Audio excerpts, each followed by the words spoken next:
Lovely evening and welcome. This is Sports Zone on Joy Prime. My name is Fentu.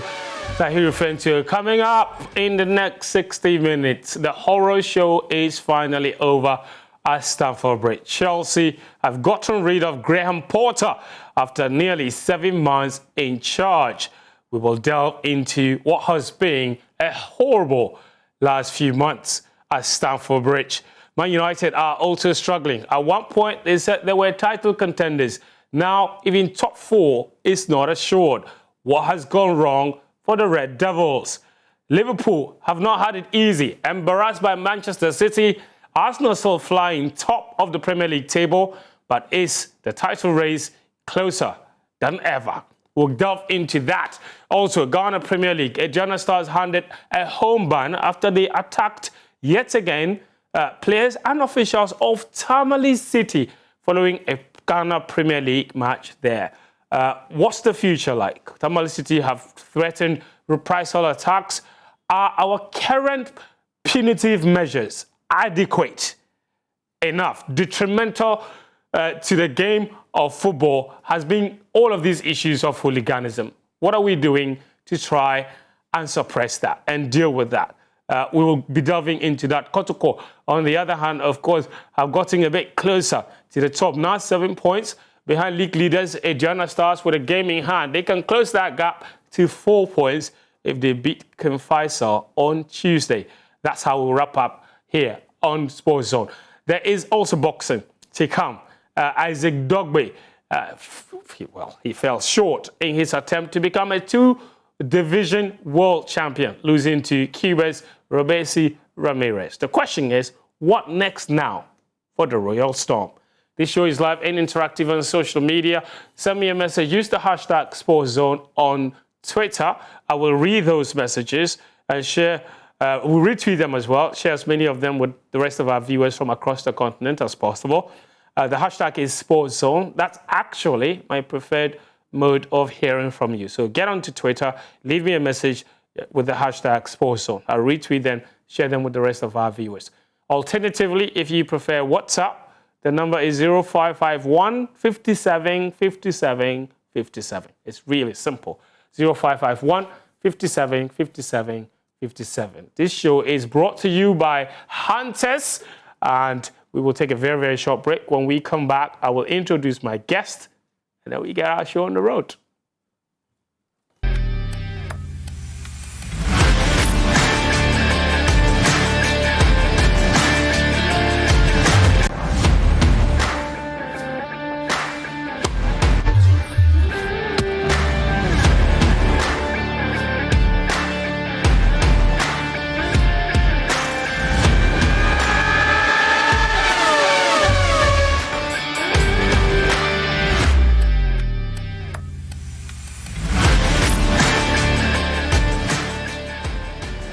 Welcome back. This is Sports Zone on Joy Prime. I'm Tahiru Fentu. I'm joined on the show tonight by Daniel Cranting, to my immediate right, and Sichofe Philip Ashrim, to my extreme right. Guys, welcome to the show. Thank you. It's been a great week, Daniel. Last week, I am happy. Last week, what happened over the and when weekend? you are happy, you sing. You sing. Okay? You give glory to the Almighty God. Hang on a minute. Somebody was happy and wanted to sing and said his new name is Riri. So now that you are happy and you want to sing, what name are you adopting? Please, Celestine Donko. Oh. I love that. I love that. I only sing praises. I love that one. I love that one. Glory be to the Lord in the highest. Hallelujah. Glory be to the Lord in the highest. You can't dance it, you can't sing. Everybody shout hallelujah. Oh, hallelujah. Why are you happy? Everybody shout hallelujah. Hallelujah. Everybody shout hallelujah. Hallelujah. Everybody shout hallelujah. If you joke, I'll dance. Oh, hang on a minute. Dance. If you joke, I'll dance. Let's dance. Everybody shout hallelujah. Hallelujah. Everybody shout hallelujah. This is the best dance you've done in your entire life. The most connected dance you've ever been able to do. Thank you. What a great week. What a great week. There is nothing the Lord cannot do.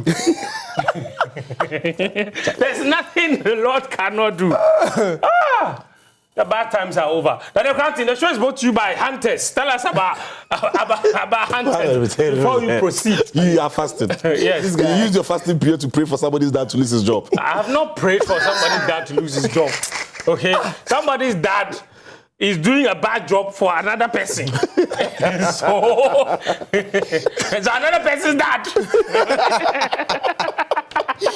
Oh, goodness. Anyway, Sports Zone is brought to you by Hunters. And Daniel, what more can you say about the... Introducing Hunter's Real Apple Cider. That's right. It's a crisp, refreshing beverage that's perfect for any occasion. That's right. Made from hand-picked apples and crafted using traditional techniques.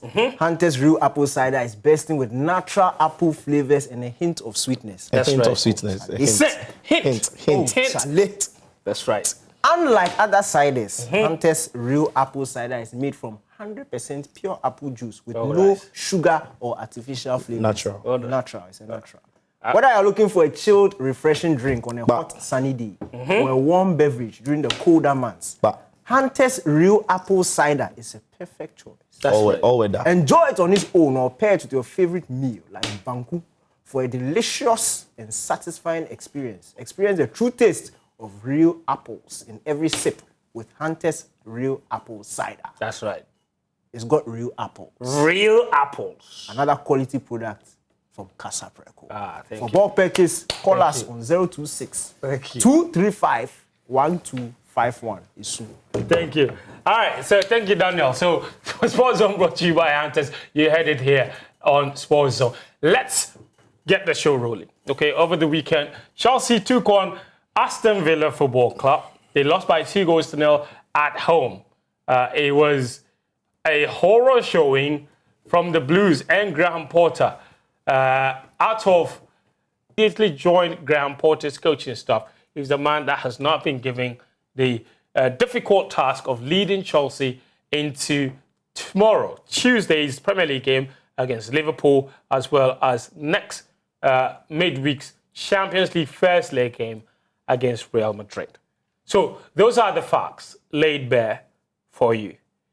Graham Potter leaves Chelsea with the club 11th in the Premier League table, some 12 points from 4th position, which is the Champions League places, with, well, 10 matches to the end of the season, or 11 games to the end of the season. That's obviously, so you see his entire record in the Premier League, 22 matches. He's won 7, he's drawn 7, he's lost 8. Okay, he's lost more matches than victories, Graham Potter. He's only scored some 21 goals in the Premier League and conceded 21. Goal difference of 0. Those are the numbers regarding Graham Potter's tenure as Chelsea manager. On top of that, there is so much more. He has a win rate of just 39%. That is the lowest of any Chelsea manager in the history of Chelsea. The only other manager with such a low win rate, you have to go to Glenn Hoddle. He's picked up an average of 1.27 points per season, the lowest per game, the lowest of any Chelsea manager. 29 goals from 28 games in all competitions. And Chelsea are 13th highest goal scorers in the Premier League. Even Leeds United and Leicester, who are bottom of the Premier League table, have scored more goals than Chelsea this season. Chelsea also, of course, have an XG of 38 goals, and they're underperforming that because they have scored 21 in the Premier League. However, when you situate that to the overall XG of other teams, Chelsea's XG ranked 11th. So it doesn't mean that they were creating necessarily and not scoring. In terms of chances created, they rank 11th. So it wasn't working. The home form was horrible. The away form was horrible. Chelsea weren't scoring goals. Defensively, they were bad. And he didn't seem to have the dressing room under control. All of these were basically a recipe for disaster. And the owners were left with no choice. Daniel, I mean, I think the only real surprise wouldn't be that he's sacked, The real surprise is that he lasted 7 months. Yeah. What's up, Papa? Hey. No, but that's a very poor record. It is a bad one. That's an extremely For poor a Chelsea manager. For a Chelsea manager. In the last century, then in other words, in the last 100 years, he is the worst Chelsea manager in the history of the club in the last 100 years. What's up, Papa? It's unbelievable. Hey, Potter. What's up, Papa? And this is a club that has had the likes of AVB. I'm telling you. Look, it was never going to work. And I was one of those who said at the beginning that it was not going to work. When it comes to top-level management, when I say top-level management, I'm talking about managing the big teams in this world. So in the Premier League, you're talking about the top 5 teams in the Premier League. And I said 5, minus Tottenham. They are not part. So you're talking about Arsenal, Manchester United, Manchester City, Liverpool, and Chelsea. You are talking about the Inter Milan, AC Milan, Juventus, the Real Madrid, Barcelona, Bayern Munich. These big teams. There's something you need when you are entering into management at those clubs. And that is experience. And the experience is not just being a manager. The experience is understanding the pressure, having gone through similar type of pressure. When I say pressure, pressure to deliver results week in, week out. Because the culture at those clubs are very different from culture at any other club. You can be doing well at a mid-table team in the Premier League. You can overachieve, let's say with an Everton, and finish them 4th. 3 seasons in a row. But it doesn't mean that if you pick up a Liverpool, let's say Man United, yeah. You can. It's a good example there too. It doesn't mean if you pick up Man United, you are going to do better than what you were doing at that mid-table team. The demands are different. The pressure is different. And for somebody like Potter, it was going to be extremely difficult for him, even if he had a preseason. Now, he didn't even have a preseason. He was literally just thrown into it. And it was just not going to be. Look, and I've been right about several of them, except one. In fact, the other, I've also been right about him. We are talking about Lampard, Ole Gunnar Solskjaer, Pirlo. Even Gattuso. And your man Potter. You can't just jump into management like that when it comes to these top teams. If you don't have that experience, you are always going to struggle. Only exception and for him, Zidane and Pep. Those are the only exceptions. And you see, when it comes to that, you can't use 2 out of 1 billion as a good example. So for me, look, I'm a bit sorry for him that he's lost his job. But the good thing is that this thing will not taint his image. He's still regarded as a very good coach. But I still think that he took a step too quick in terms of managing one of the big teams. And I'm happy that Bowley has pulled the trigger, because what it tells me is that he still has faith in this season. If he didn't have faith in this season, he would have allowed Potter to finish the season and then let him go at the end of the season. But for him to sack him just before the Real Madrid game, to at least give the next manager a week to prepare for that game, it tells you that he's still harboring some hope for this season, that this season is still salvageable. So for me, I'm happy for Chelsea fans, because look, it was painful. Yes, you might not support the club. I don't support the club. But from a footballing point of view, it is very painful seeing a big team being subjected to results like this and performances like this week in, week out. And also, the Chelsea management must also take some of the blame. The top brass. And you've come into a team and understand you want to implement your own methods. It's working before they come in. You allow things to continue and observe. Learn some one or two things. Changes don't have to be drastic. He took out literally the most important people at Chelsea and then took out the manager who had done a remarkable job, because he said it was like family. So he basically was the glue. He held the club together in the midst of a crisis. And if you know Thomas Tuchel before he came to Chelsea and you assess him during his time at Chelsea, you look at his conduct during the Russian-Ukraine, the start of the Russian-Ukraine, how he handled the club. Look, it was a completely different human being. So when he says that it was like family, and you use that period to judge, you can tell that it's actually true. Yeah. And the people at the club loved him. So it was just a bit too rash. And then to throw Potter into this situation, together with Kukuruku, cook that thing in Cucurella.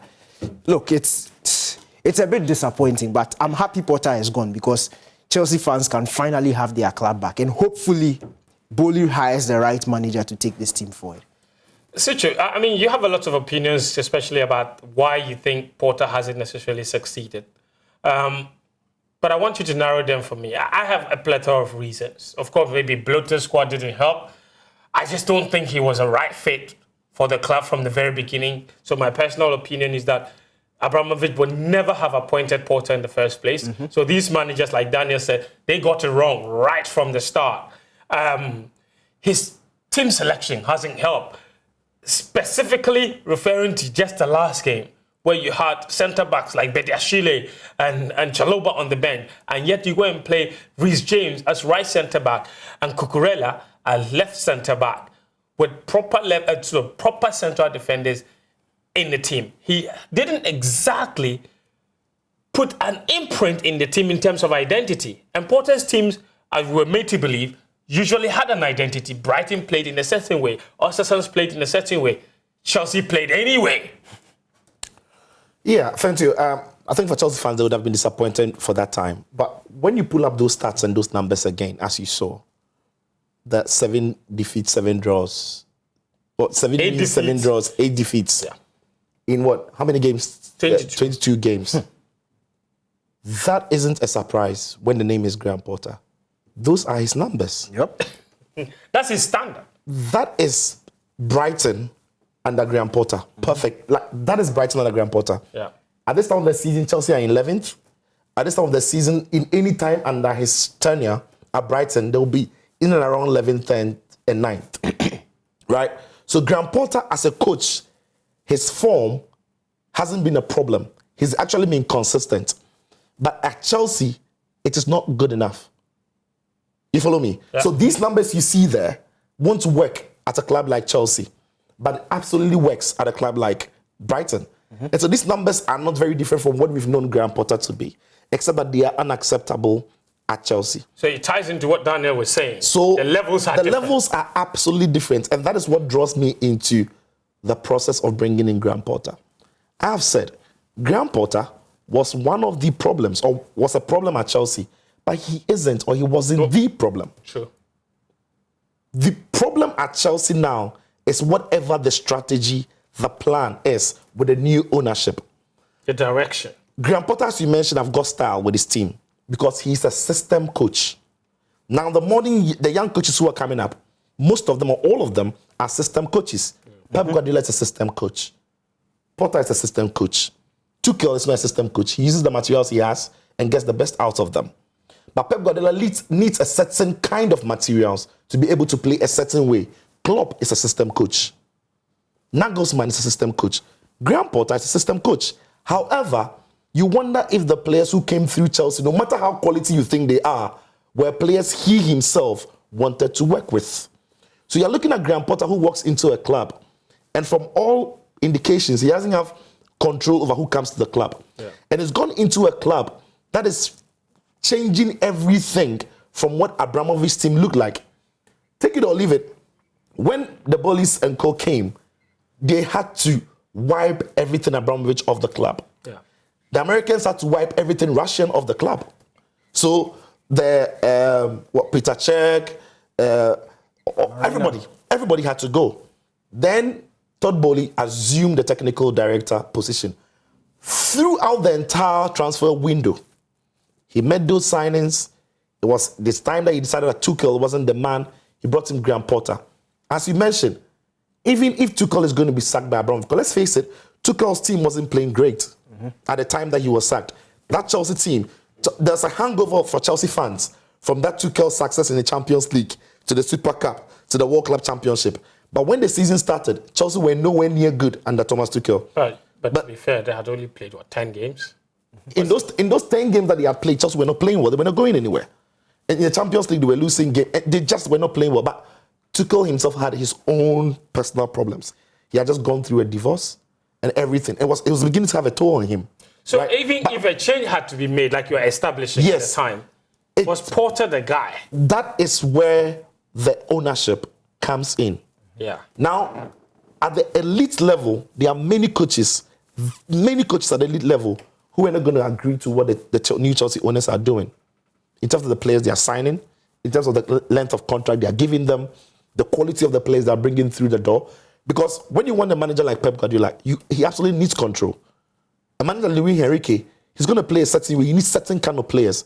But what Chelsea seemed to be doing was scouting the entire world and picking what they think are the best prospects who will be world-class in the next 4 years. Football is not mathematics. You can't just sit down and say they should wait for you for 4 years. It's not predictable. You come and start winning. It is not. Enzo Fernandez is brilliant. You can grab. He's very expensive. I don't think that money is worth it for Enzo Fernandez. But that's the market. But it's a brilliant footballer, right? But the sample size of games he's played is not even a good measure to tell what kind of player he will be. For anybody who wants to do analytics, the number of games. Yeah. The boy had not played up to 70 games.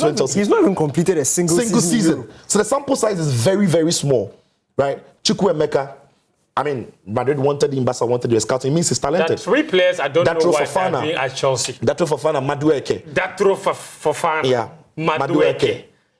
Chukwuemeka, I can... With the greatest respect if you want to win the Premier League, you don't win the Premier League with Chukwuemeka. And now the Chelsea hierarchy are not looking at winning the Premier League now. Now, the reason why... the problem, though? Because there is also... I feel like there is a cultural deviation at Chelsea with the new owners. They're failing to recognize what the club is built on. Yeah. You know, Chelsea has never been that club. And it doesn't matter who the owner is. Yeah. If there is a certain trend that has been established, it's a tradition. It becomes a tradition. And that's what the fans identify with. Absolutely. So I feel it would be a massive mistake, like you're saying, to start to deviate from that and now start to look at Chelsea like some kind of RB Leipzig-ish where you bring talent, develop and sell to the rest of Europe. How can you be competitive? That comes into the point I'm just trying to build here. If you're going to build a team to win for the future and you've kept quoting the RB model, you ask yourself, what success has the RB model achieved apart from selling and moving on talents? They've not won anything. It doesn't win things. Well, credit to them, they won the Pokal last year when Nagelsmann's Bayern were not there in the final. But it doesn't win much. Now, if you want to build the multi-club system, I have no problem. It's good, it's great. Because of the EU, the way you get everything, your papers and everything. Yeah. But you don't start building the multi-club system with the final club. Or with the biggest club. So the likes of Madueke, Chukwuemeka, Datro Fofana should have been going to another club, maybe. Should be going to Vitesse. Perhaps, which is tied to Chelsea, which has a system that the bigger team plays. So when they go there and they pick their confidence and their form, they come to Chelsea. But at Chelsea, where you want your players to win, you don't throw an 88 million Mikhailo Mudryk, who is a raw talent, into the team and ask him to perform at the elite level. You are crushing them. So I think that Graham Potter was a problem with the way you mentioned some of his tactics, some of the players he chose. But the problem at Chelsea is whatever the project is, whatever the plan is. Okay, so policy direction. Policy direction. You just can't see. That is why you think that it doesn't match. It doesn't sync with the philosophy of tradition. How much have they spent on players? Now, from what you're saying, they spent £550 million. How do you spend £550 million and not hope that you are and not? No, you have to be winning. There has to be an element of winning in that kind of money. But with that cost, by all means, you should be playing the Champions League, because listen, without Champions League football, without playing at a certain level in the Premier League or playing at a certain level in Europe, the inflow of cash is a problem. If Chelsea don't qualify for the Champions League next season, they will lose £80 million. That is a disaster. Last week, they already recorded a loss of close to £200 million. Yes. So without Champions League football, like you're saying, that could further cost them. And what I'm saying, so a lot of football fans are looking at the results on the pitch, but you also have to do the mathematics. That you can't spend that amount of money on players. That doesn't guarantee you a place in Champions League football when you bring in Graham Potter. But the final thing I'm going to say on this thing is this. When they brought in Graham Potter, they gave him 5 years. And through all the season, they've said, he's our man, we're backing him. He's a man, we are backing him. All of a sudden, they've gone against those principles. What are they now communicating to everyone watching, through the glass? Is this really a long-term project? Is this really a gig that managers are going to stay there and get the job done over a period? Or is it still going to be the let's win now thing with Chelsea? I think they have failed. The owners. Their first test was to get a good manager involved. They failed. Daniel, then let's move on to the future then. The managers that have been linked to, from what Sicho is saying, he's suggesting that top-level managers might not be interested. Let's look at those who are available. Hansi Flick, Luis Enrique, Zinedine Zidane, Julian Nagelsmann. Who else is available? It's a top collection of top managers.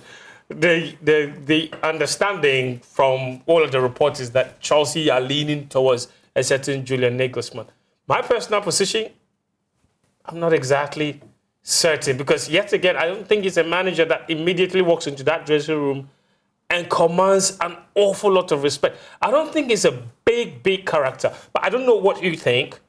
But what kind of manager do you think Chelsea needs right now from the pool that's available? The pool that is available that you mentioned are not necessarily available. First off, Hansi Flick, Germany. He's not leaving Germany. He's looking to the Euros. They are hosting the Euros. Zinedine Zidane is definitely not coming to this Chelsea, so he's out. I'm looking at 3 managers per the reports I'm seeing. I'm seeing it quite realistic in Nagelsmann, Ruben Amorim, and Pochettino. Even Enrique, I'm not sure. I'm not too sure because of the squad that Chelsea has. As Sidro made a very brilliant point, these guys, modern day coaches, are system coaches. So if a manager is going to take a step and come to a team, he has to at least identify, let's say, 60% of the players that can play his style of football. When you look at Luis Enrique and you look at this Chelsea team, first off, look at that midfield. Aside Enzo Fernandez, nobody can play that style. Nobody is patient enough. Nobody is technical enough. Not Kante. Kante can play. I feel like every manager will play Kante, whatever the system, nope. Irrespective. Trust me, no. So far, there's no manager that has said, I don't like Kante. Because there's no manager like Pep. And he's won the World Cup. Yes, there's no manager that is possession-centered that has managed Chelsea or France. So you can't say that. Yeah. But again, look, so I think Luis Enrique is out. For me, I want Nagelsmann to come to Chelsea. Now, this is why. First off, he has that big team experience. He's walked through Bayern Munich and he's won. He's won a league title. Before he went to Bayern Munich... You would win a league title at Bayern, but go on. No, that's the same thing they said about PSG until Poch walked in. Look, winning is winning. And understanding the feeling of winning, wanting it helps you to want to win more. If you look at Nagelsmann's performance last season with Bayern Munich, with the league, yes, he won the league. He wasn't too impressive in the Cup. He wasn't too impressive in the Champions League. If you look at his Champions League performance this season, it's been top-notch. 8 games, 8 wins, an impeccable record. And yes, some of the games on paper, you can say they were supposed to win. But the fact that you are supposed to win doesn't mean you always go out and win. He went to the Camp Nou and beat Barcelona. He went to Paris and beat PSG. He beat them home and away without conceding. Look, he's been absolutely brilliant. And when you look at the league, yes, it's a bit... But you know that had he stayed in the job, Bayern would still have won the league. And that would easily have been a 2 out of 2. So for me, he has that experience as in managing at one of the big teams. So he understands the pressure of winning week in, week out. I feel like with the current squad of players and what Bowley has done with the squad makeup of Chelsea, with this influx of young players who don't necessarily have pedigree. When somebody like Nagelsmann walks in, he can get a certain level of command. They don't need a Zinedine Zidane. It is not a Chelsea squad of 2 years ago that had the big names of... You're saying there are not too many egos like that? There are not too many egos like 2 years ago or 3 years ago. This is a young team. If he has to contend with the big boys, maybe the Thiago Silvas and the Aspilicuetas don't give you trouble. They understand. Yeah, they don't give you trouble in the dressing room.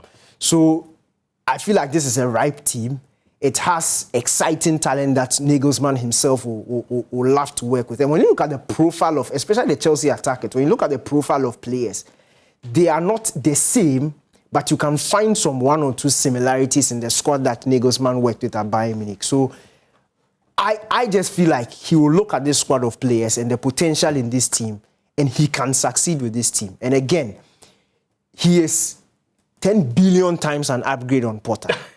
True. He went from Hoffenheim. He did well with RB Leipzig. And with RB Leipzig, yes, the pressure at RB Leipzig is not the same as Bayern, but there's some pressure at least to finish in the Champions League places. And he was able to do so. We saw, and you see, throughout Nagelsmann's career, although he's a system coach, we've seen times where he's been pragmatic, one-off games where he's been able to spin tactics around and get results. And for me, that is what excites me about him. Look, he's not the finished product yet, but with the managers who are available and with the sort of project that Chelsea want to go, if you want to stick with the manager and give him 5 years, he's a sort of guy that at least by year 2 or year 3, he'll be knocking at the door of some of the big teams, or the Manchester Cities and the Liverpools in the Premier League. Fair enough. So Julian Nagelsmann getting some good props from Daniel Cranton there. Whether it happens or not, that remains to be seen. For now, the man in charge is Bruno Saltor. He says he's never picked a starting 11 before in his entire life, and he's going to do that against Liverpool on Tuesday. Vim. That should be very interesting. The man Chelsea need to bring, I think Chelsea need to bring, because of Graham Potter's failures at Chelsea fans won't like it. But I personally think, for what Chelsea are trying to do, Roberto De Zerbi is the best guy for him there. Chelsea should go and pay money to Brighton again. And like I said, because 20 million to Brighton because of Graham Potter, it didn't work out. The thing about, if Chelsea are looking at not winning now, but in the process stay competitive, if you give Roberto De Zerbi the opportunity, he keeps you competitive. Maybe you don't win now, but build something. Okay. I still think Nagelsmann is a manager who, after tasting, as Danny said, I'm not sure how patient he's going to be for a period of time. That he's not going to win in 2 years, not going to win in 3 years. I'm not sure Nagelsmann is that patient because he will still want to bring some quality that guarantees him a certain level of success. Right. But if you're going to be patient with a coach like Robert, I've seen him as a solo. I've seen him at Shakhtar Donetsk, and I've absolutely seen what he's done with Brighton. It's again, upgrade of what Graham Potter. He's a better manager than Graham Potter. He's the next big thing in Italy. And I genuinely think, because of the Potter issue with Brighton and Chelsea fans are not very happy with that. But I just think that if you want a manager who could build you something, if you're not in a haste to win, it could very much be him. Interesting. We'll move it on now from Chelsea. 0551 57 57 57. That's the WhatsApp number. Lots of you have sent in your messages from the Gambia, Nigeria, Sierra Leone. I'm very interested in your views wherever you're watching us from. Thank you very much for always choosing this show. On Twitter, the hashtag is SportsZone, so I'll get on Twitter as well and read some messages from there. I've been retweeting some of them. We'll switch the conversation to Manchester United very, very shortly because they are also struggling big time. I mean, the struggles are different. There are levels to the struggle. So, some are struggling, some are going through it. Yeah. Chelsea are going through it. Man United are struggling. Two different things. Anyway, so I've got some messages here. This one says, good evening. I love watching your program. Finally, Graham Potter is fired. We, the Chelsea fans, hope to welcome a more experienced manager to take up the job. This is Reverend Father Philip Yao in Sobiaba, Catholic priest at Axim. Holy Father. Yes, exactly. Sports Zone is the Holy Father. Catholic priest. Thank you very much for Thank you very much. Thank you. Let me read more messages. Here, this one says, all right, quite a lot of them. This one said, you look so excited, although your team lost. Why? Well, there are levels to the defeat. There's defeat and there's defeat. You can be happy in defeat. I'm happy in defeat. Because defeat can work wonders for you. You don't know. Anyway, more messages. This one says, good evening, friend. English managers have to learn from the Spanish, Italian, or maybe the German managers. Chelsea can only survive the top coaches, with top coaches, not coaches coming from Brentford and co. I wish to see another Spanish gaffer, a.k.a. Luis Enrique at Chelsea, so that we can see proper transition, creativity, attitude, character in the EPL. Say Willie inside Denu Blapedo. He sent in that message. This one says, hello, my name is David. I'm watching from Nigeria. Keep up the good work. Thank you, David, for choosing Sports Zone all the way from Nigeria. This message says, I'm expecting Arsenal to wrap up the title soon.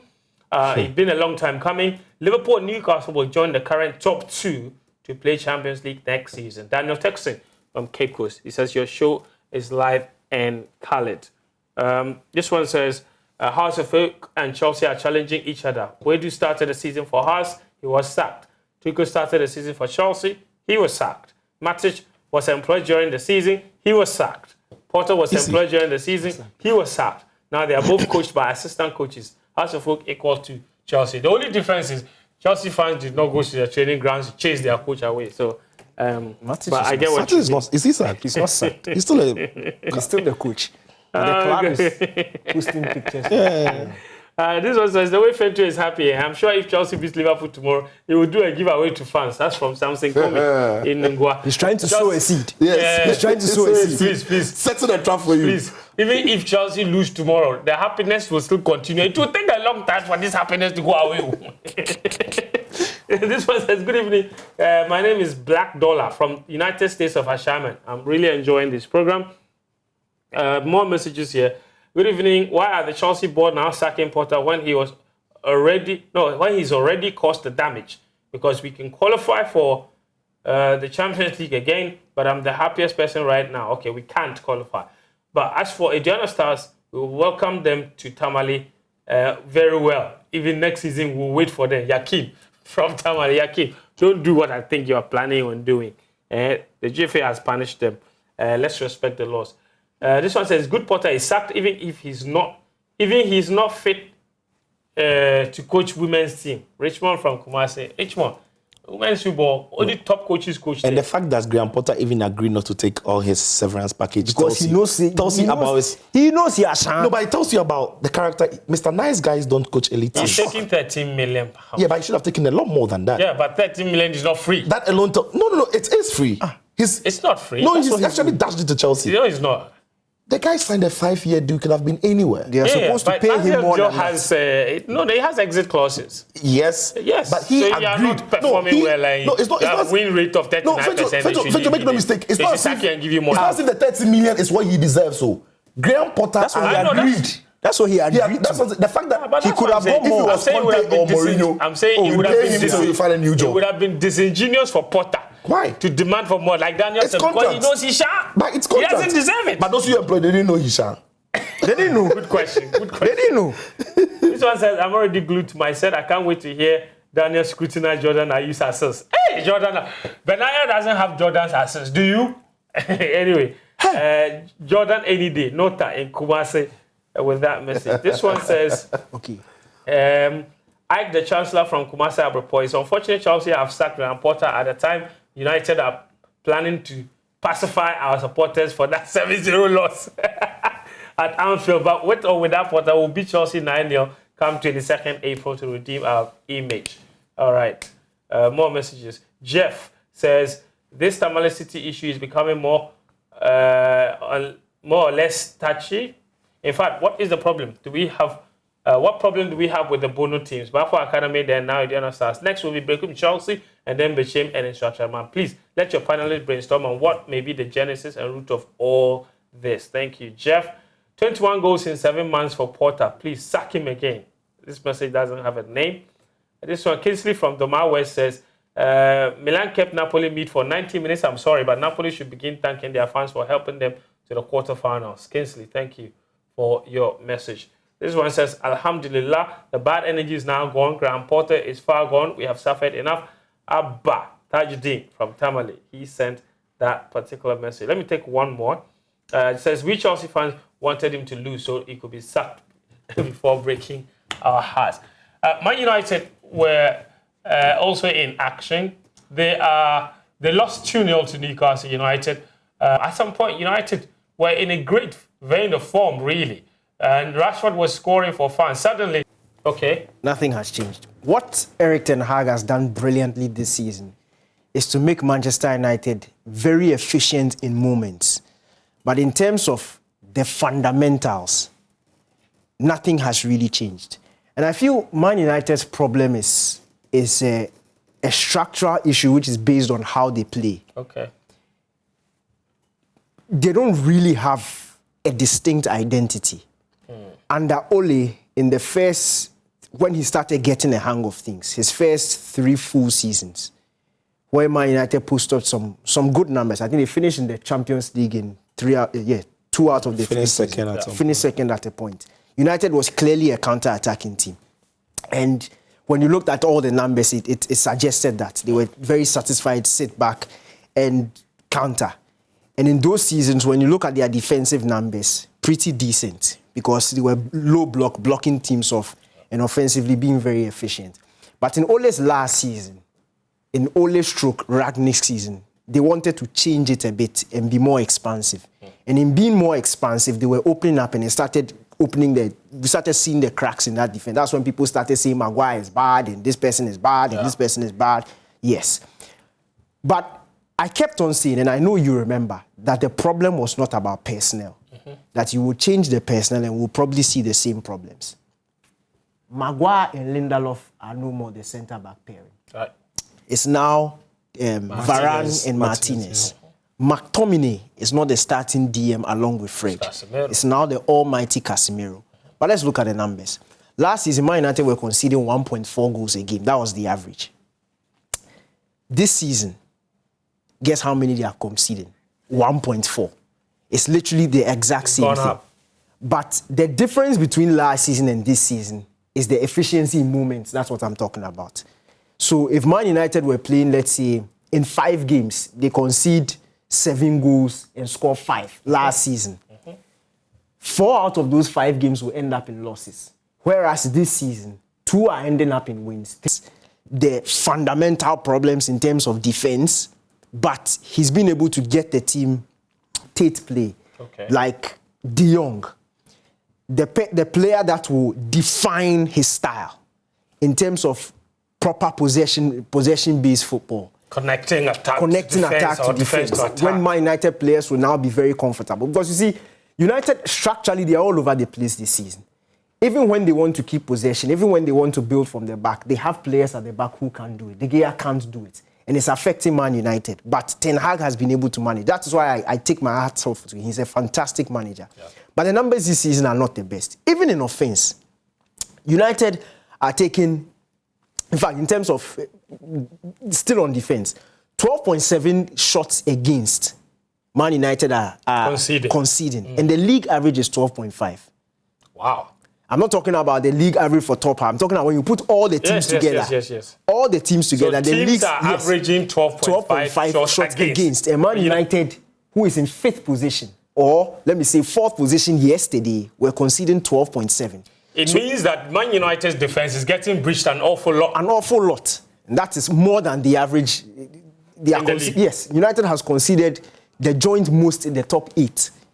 Wow. Yes.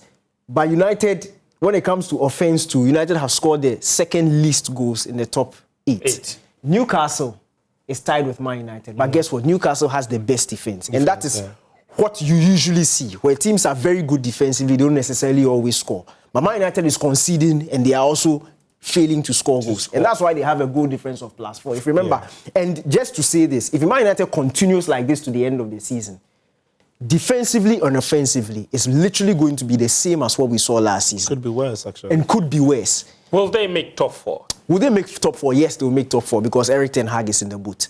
And Tottenham is the team they are battling with. Newcastle is the team they are battling with. And Man United, when you look at the fixtures that they have, you know that things will get better. And when you look at the 3 teams that are battling for the top 4, Man United looks like the team that can put together a more consistent run until the end of the season. So that is what favors them. But again, the fundamentals they are still there. The problems are still there. And that is why I am happy, because it is very simplistic to get up and say, oh, Maguire is a bad player. Lindelof was the bad player. And now Lindelof and Maguire are not there. But Man United fans are still under this illusion that they are now a solid defensive team. But the numbers are telling you otherwise, because it's Casemiro and the guys I've mentioned. And even in offense, oh, Rashford is on fire. Last season was Ronaldo, he was the problem. So is Rashford also the problem? Some way. Interesting. That's the Premier League results there. You don't let me touch on AE's team. You touch on AE. Let me mention the result. Man City, 4-1 winners over Liverpool. Liverpool too are really going through it. Bournemouth, 2-1 winners over Fulham. Arsenal, 4-1 winners over Leeds United. Brighton, Brentford, 3-3. Palace, 2-1 winners over Leicester. Forest and Wolves ended 1-1. Of course. And then Chelsea, Aston Villa, you saw that 2-0, which resulted in Graham Potter, of course, getting sacked. Newcastle United beating Man United by 2-0. Today, Tottenham Hotspur, they played against Everton. 1-1. And that match ended 1-0. That's the table. Arsenal still riding pretty at the top. They've played 1 game more than Manchester City. They have an 8-point lead at the top. Man City have a game in hand. Chelsea have dropped to the bottom half of the season for the first time this campaign. Southampton, Leicester City have also fired their boss, Brendan Rodgers, so things not going well there. Everton also struggling. A record 12 managers have been fired in the Premier League this season. There's a no record. time. 12 managers. It's never happened in a season They are before. competing with Serie A, top where they five. sack coaches by heart. And more managers could go. All right, let's switch our attention to Karim now. For Ghanaian players abroad. Karim, we don't have a lot of time, but I see, what are the highlights? I see already a new entrant. Yeah, that's where to start from. Razak Abalora, his side, FC Sheriff. They beat Zimbro 2-0. And he has kept a clean sheet there. For the first time, he's making the sports zone Ghanaian players abroad. What happened to Atizigi? Atizigi, he conceded twice in his side. And Wallacott? Wallacott, he's not getting any minutes at the moment. So, wow. Basically. Good to see Ali Duseidu back. Exactly. He's back and he's played 80 minutes. Won 4 duels, made 5 clearances. It's just like he has not gone anywhere. Basically, Back like he never they left. won 1-0. Yeah. Okay. And we have Ibrahim Moro. Another new addition. A player from Africa has never been in the team, and he's played for Al Hilal. They lost to Al Ahly, and they are out of the CAF Champions League. But basically, throughout the competition, he has always been good. He's made 2 successful crosses and 1 key pass, but it didn't go well for them. They went out of the Champions League on goal difference. We know him already. Has always been decent. Let's move it on. Consistent. 8 ball recoveries. Nicolas Opoku, when he was invited, French second division. yes, for Amiens, they lost to Grenoble 2-1, but as always, throughout the period, he's been good. Yeah. Won 5 duels, 7 ball recoveries. And Salih Samed, 49 over 55 completed passes, 6 ball recoveries, That's 5 huge. interceptions. Yeah. Then Thomas Partey, we don't need to talk about him. 8 final third passes, 5 ball recoveries. Majid Ashmin, he has been really, really good. He had a this good season. game. Yes, man of the match performance again. 13 duels won, 11 ball recoveries, 5 out of 6 tackles won. Then we have Joseph Pencil, his side. They won 2-1 against OH Leuven, and he has completed 3 out of 4 shots on target, created 2 chances. Unfortunate to have missed a very big chance. Then we have Jordan Ayew. Daniel, sit down.